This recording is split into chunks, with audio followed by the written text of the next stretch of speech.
Kenapa harga jual emas gram dengan dinar berbeza? Bagus sangat soalan ni. Jadi video ni khas kepada tuan-puan yang masih lagi belum tahu beza gold bar ataupun dinar. Boleh save video saya dulu sebagai rujukan pada masa akan datang. Lagi dekat akaun JAP ni kita kumpul gram emas sikit.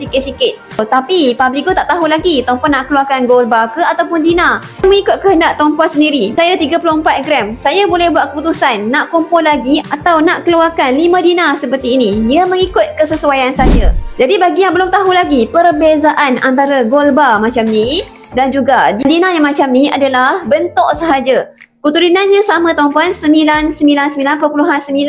Kalau tuan-puan suka bentuk petak, boleh ambil gold bar. Berbagai bentuk daripada 100 gram, 50 gram, 20 gram, 10 gram dan juga 5 gram. Edisi bunga emas. Tapi kalau tuan-puan mungkin suka bentuk bulat, boleh ambil dinar, 10 dinar, 5 dinar, 1 dinar dan juga setengah dinar tuan-puan. Ya, akhirnya mengikut kesesuaian tuan-puan. Suka bentuk bulat, ambil dinar. Suka bentuk petak, ambil gold bar. Dua-dua sama-sama untung. Jadi nak dapatkan ilmu emas lebih banyak lagi, follow saya cepat-cepat.